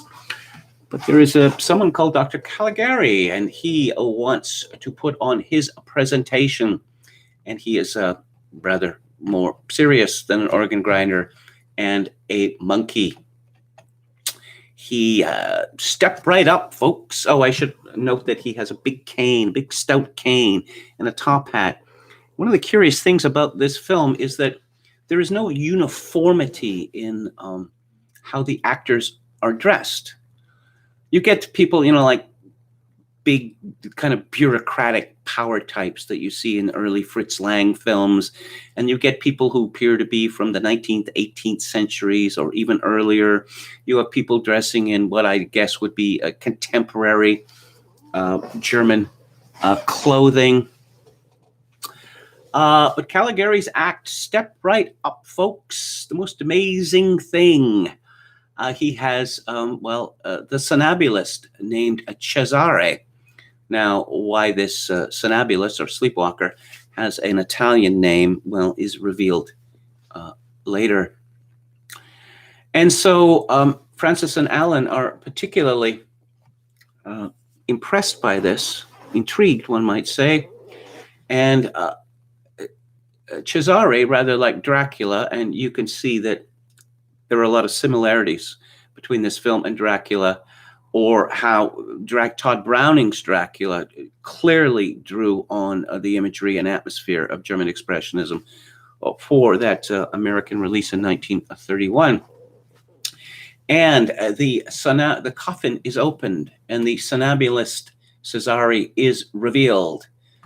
And one of the most famous scenes in cinema history is when Cesare slowly opens his eyes, and he has this hideous makeup on him, drawing all this attention to his eyes.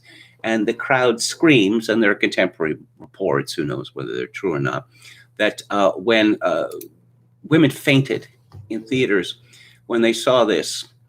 Cesare is played by Conrad Veidt, who he had to flee when Hitler came to power. He moved to Britain, and afterwards he most famously appears in Alexander Korda's production of The Thief of Baghdad, which is legendary for its special effects. And then, of course, he was the major in Casablanca. He died rather early at the age of 50 in 1943. Werner Krauss, who plays Dr. Caligari, these two actors, Veidt and Krauss, they had experience in the theater, and so they are more fully committed to the expressionist look than the other actors. But keep in mind, these were two novice screenwriters. The film industry was pretty much in its infancy. So when you see these anomalies in early films like this, it is best just not to make too much of them. So Dr. Caligari says that Cesare can answer any question you might have. And Alan says, "How long shall I live?" And Cesare says, "Until the sun sets tonight." Understandably, Alan does not like this prediction. Meanwhile, we find out that the clerk, the city clerk, who had begrudgingly authorized Dr. Caligari's presentation, is murdered. And then we have another murder. And there is the suggestion, again, if you want to go to the Hitler thesis here, that Caligari has the power to inspire other people to commit murders, or even to send, a phantom or, a golem into the world to do his dirty business for him.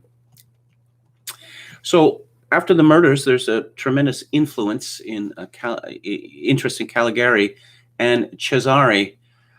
And again, there's some ambiguity in this to what extent Cesare is a real person or not, or to the extent that he has the power of transmogrification. But he decides to carry off Jane, after decides not to stab her, but to carry her off. I guess he has some sinister purpose for her, but townspeople intervene. Jane is not the same again. And Francis discovers that what's in the box, the coffin, well, is seemingly a dummy. But again, perhaps Cesare has the power, or Caligari has the power to transform him from man to dummy. And again, and this is where the movie gets tricky, that it would appear that Caligari is, in his own way, possessed with the spirit of a monk from the Middle Ages named Caligari, who had a somnambulist named Cesare, who committed murders for God knows what reason, but at the behest of Caligari.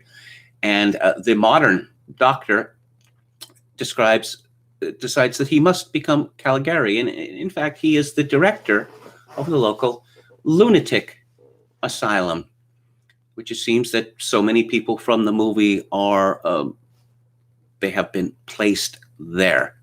Now, again, this is a part of the controversy of it. You know, who is sane and who is insane. I'm generally not fond of that level of ambiguity, of suggesting that everything that you have seen in the movie is a man's fantasy. But given the level of commitment to it, it is pulled off here. Now, one of the things that the movie ends with Dr. Caligari, oh yes, I am the man of science, and now I understand. There is a deep suspicion of science in Dr. Caligari, in the power of doctors to compel behavior. Because of course, you look at the millions of people who served in the German and Austrian armies in World War I. Well, they all had to be approved by a doctor, didn't they? And you can see why this led to a suspicion, even a hatred of doctors among many ex-soldiers, like the screenwriters of this film. It's difficult. It's really difficult. You think about this, you think a movie made from 1920 is going to be crude and ridiculous. And again, I talked about the, conventions of melodrama. Just put those aside. Okay, that's the way that movies were made in those days. This really is a shocking film. It is clearly one of the films that most inspired other films. Of course, the movie The Golem came out in 1920 as well. But movies, these expressionist movies, did not, and a lot of other silent films, didn't really exist in the way that we look at movies today, or I've looked at them for the longest time. It's an attempt to establish a mood in people, mood of curiosity or fear or even terror. And it is absolutely effective at that. And there's no question in my mind that this is one of the greatest films ever made. And we should be so grateful that it is available in such a relatively pristine form. I mentioned, old movies which sought to establish, feelings. Of course, Kubrick's 2001 is like that, and a more recent film, which I highly recommend, although I could see how it would be off-putting to a lot of people, Jonathan Glazer's 2013 film, Under the Skin, which is completely silent for about the first 10 minutes of the film, which I know has led many people to think that there was something defective with the Blu-ray or something defective with their Blu-ray player. So those are my thoughts on Vina's wonderful The Cabinet of Dr. Caligari. So what do we have here? Andrea Daly says, important film, but owes much to theater and painting. Well, no question about that. The truly cinematic works came later with Potemkin. Montage is uniquely cinematic. Well, yes. And much of what we know of, modern shooting was devised by Murnau. As they say, he made the camera fly. and the camera work in Caligari is static, largely because non-static cinematography was simply unknown at the time. Interestingly enough, the director of Battleship Potemkin hated Caligari. Oh, we're talking about Blavatsky here. All that tosh from Asia, and how it was introduced to Europe by obvious charlatans. Okay. But he doesn't know that I'm a prince before I was the thief of Baghdad, John Evangelis, says Don Willis. One Dove, sort of a Scottish Saint Etienne, or a great pre or proto trip hop act, highly underrated. Singer Dot Allison also did solo work. That's from my Trail of Disgrace. Well, I'll simply have to look into it. Thank you for your good wishes, Nova 68 Nova. Oh, mesmerism. Yeah. I mean, there's a carnival aspect to that whole thing, right? But then when these actual doctors came around saying that, oh, yes, the mysteries of the mind, but we can plumb into them, you can see how that, terrify a great many people. Ogan's Iron says, I suppose trip hop is still big in Mexico, Croatia, etc. Quachalango says that Wojciech is the best German pre-expressionism. I just thought, these 20s films, like Fritz Lang, the idea that there's these monstrous conspiracies being perpetrated, I love that stuff. Okay. So I think I'm going to, let's see my Trail of Disgrace again. Says some great 90s dance, inflected bands like Saint Etienne, who I love, by the way. David Wisdom used to call them the perfect pop band. Producers like Andrew Weatherall and various subgenres that share a lot of qualities of trip hop, and you could say are predecessors.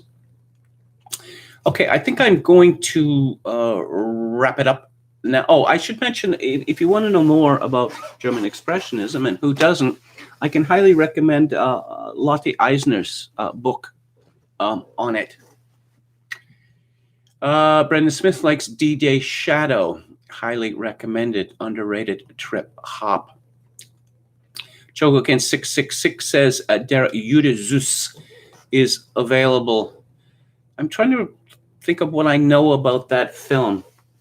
Wasn't the novel relatively sympathetic to Jews, and then the Nazi film version removed all the sympathy from it? I could be wrong about that, but that's what I remember reading about it. Of course, I've never seen, Leni Riefenstahl.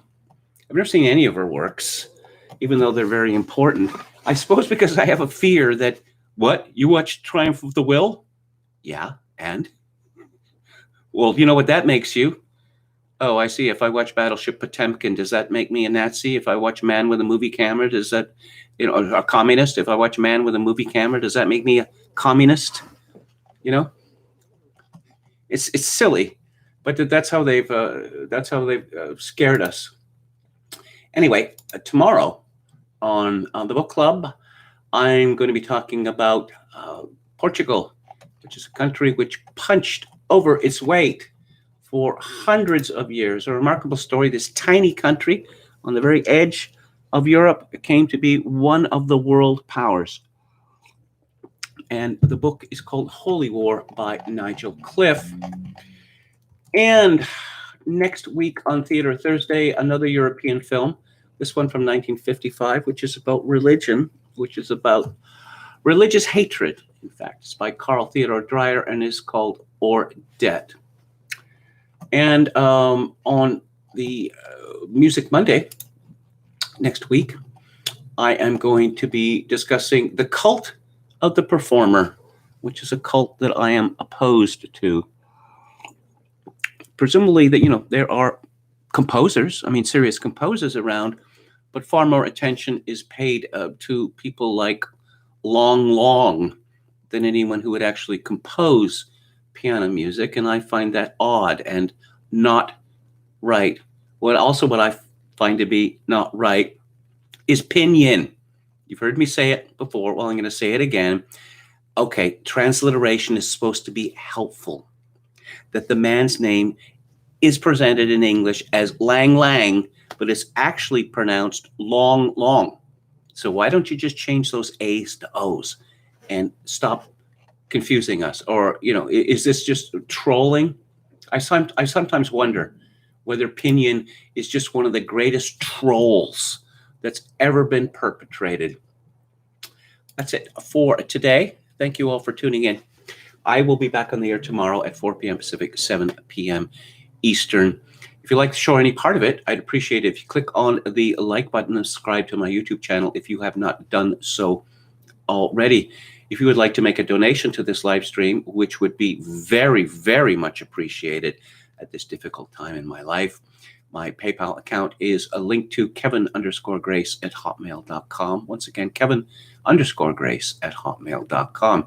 If you are in Canada, donations to the live stream may be made directly via Interact at kevingrace@shaw.ca. And as always, I leave you with this.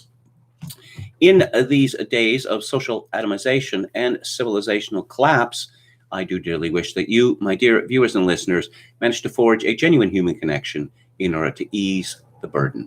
Good night.